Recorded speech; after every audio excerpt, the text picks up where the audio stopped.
मुर्दाबाद मुर्दाबाद मुर्दाबाद पनवेल पोलीस स्टेशन मुर्दाबाद मुर्दाबाद मुर्दाबाद मनोहर कांबळेंना न्याय मिळालाच पाहिजे मिळालाच पाहिजे मिळालाच पाहिजे मनोहर कांबळेंना न्याय मिळालाच पाहिजे मिळालाच पाहिजे झालीच पाहिजे झालीच पाहिजे झालीच पाहिजे पनवेल पोलीस स्टेशन मुर्दाबाद मुर्दाबाद मुर्दाबाद डॉक्टर बाबासाहेबांचा जय जय असो. आज आमच्या मनोहर कांबळे यांच्यावरती पनवेल पोलिसांनी खोटे गुन्हे दाखल केले. यांचा फक्त गुन्हा हा होता की हे समाजासाठी न्याय मागण्यासाठी पोलीस स्टेशनला जायचे, तेथील जे अवैध धंदे चालतात त्यांच्या विरोधात तक्रार करायचे. हा राग मनात धरून तिथला जो कलेक्शन करणारा पोलीस अधिकारी आहे महादेव शेवाळे याने तिथे बनाव रचून 3 खोट्या हिंसा यांच्यावरती केल्या. हिंसा करत असताना यांना एकदा फोन सुद्धा केला नाही आणि डायरेक्ट चॅप्टर नोटीस दिली. म्हणजे आज चॅप्टर देणार, उद्या तडीपार करणार. म्हणजे सामान्य लोकांचा आवाज उठवणाऱ्या माणसांना अशा प्रकारे हे पोलीस प्रशासन दाबतं, त्याचा आम्ही धिक्कार करतो. आणि तो महादेव शेवाळे जोपर्यंत त्याची बदली होणार नाही, तो दुसरा अधिकारी राजेंद्र घेवडेकर हे लोकांनी अत्यंत त्या ठिकाणी जातीवाद केलेला आहे. कारण हे मागासवर्गीय समाजाचे आहेत आणि एक मागासवर्गीय समाजाचा माणूस कसा समाजासाठी लढू शकतो हे यांना खुपतं. म्हणून तिथं असलेल्या सगळ्या सवर्ण समाजाच्या लोकांनी मिळून यांच्या विरोधात आणि राकेश कांबळे यांच्या विरोधात कट रचलेला आहे. हे तेथील उपसरपंच आहे, पळसपेचे सदस्य आहेत. अशा प्रकारे पोलीस प्रशासनाच्या विरोधात आम्ही भीमराज सेनेच्या वतीने मनोहरजी कांबळे यांच्या नेतृत्वात या ठिकाणी आमरण उपोषण ठेवलेला आज पहिला दिवस आहे. जोपर्यंत मागण्या पूर्ण होणार नाही तोपर्यंत आम्ही शांत बसणार नाही. आपली काय मागणी काय कारवाई? आमची मागणी ही आहे की जे अधिकारी ज्यांनी खोटे गुन्हे दाखल केले त्यांच्या बदल्या झाल्या पाहिजेत. 7 वर्षापासून हवालदार महादेव शेवाळे त्या ठिकाणी कार्यरत आहे आणि तो त्या ठिकाणी कलेक्शन जमा करतो अवैध धंद्याचा. अशा जो कायद्याविरोधी काम करणाऱ्या त्या हवालदाराची महादेव शेवाळेची बदली झाली पाहिजे. आणि यांच्यावर ज्या लोकांनी बनाव केले त्यांच्या विरोधामध्ये ऍट्रॉसिटी ऍक्ट नुसार गुन्हा दाखल झाला पाहिजे. यांची जी मानहानी झाली समाजामध्ये ती भरून काढली पाहिजे. त्यासाठी यांना सरकारच्या मार्फत यांची मानहानी जी झाली आहे तर यांना सरकारमध्ये काहीतरी रक्कम देऊन हे करावं. काय तक्रार झाली तुमची?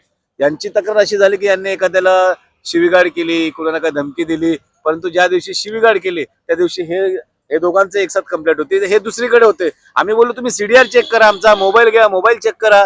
परंतु पोलीस चौकशी न करता एकदम मनमानीप्रमाणे कायद्याचा एकदम उल्लंघन करत आहे. त्यामुळे आम्ही त्यांच्या विरोधामध्ये आंदोलन आहे. जोपर्यंत आम्हाला न्याय भेटणार नाही आम्ही काही शांत बसणार नाही. मी मनोहर वसंत कांबळे, पनवेल तालुका पळसपे गावातला भीमराज सेनेचा रायगड जिल्हा अध्यक्ष. साहेब, माझ्यावरती या पनवेल शहर पोलीस स्टेशनने मी मनोहर कांबळे, माझा भाऊ छोटा राकेश कांबळे ग्रामपंचायत सदस्य आहे.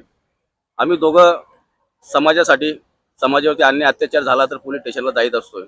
परंतु आम्ही तिथं जावा नाही, त्यांना जाब विचारावा नाही ह्याकरता महादेव शेवाळे, राजेंद्र घेवडेकर ह्या 2 अधिकाऱ्यांनी दारू माफ्याला हाताशी धरून आमच्यावरती खोटी 80 केली. पहिले 24 तारखेला 80 केली, नंतर 25 तारखेला केली, 26 तारखेला केली. ज्यावेळी 26 तारखेला माझ्यावरती 80 झाली आमच्या दोघां भावांवरती, तेव्हा मी लातूरला होतो. तिथं मला फोन आला का तुमच्यावरती चॅप्टर झाले, तुम्ही पोलीस स्टेशनला या.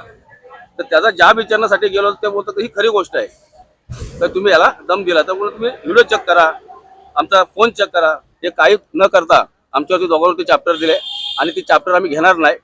मी आता उपोषणाला बसलोय. भीमराज सेनेच्या माध्यमातून राष्ट्रीय अध्यक्षांनी मला सांगितलं की तुमच्यावरती जर अन्याय झालाय तर तुम्ही उपोषणाला बसा. मी तुमच्या पाठीशी आहे आणि पूर्ण संघटना पाठीशी आहे. तर मी त्या पोलिसांना एकच सांगेन की हा राजेंद्र घेवडेकर आहे, हा जातीवादी इन्स्पेक्टर आहे. त्याच्यावरती चौकशी करून त्याने ॲट्रॉसिटी गुन्हा दाखल करावा.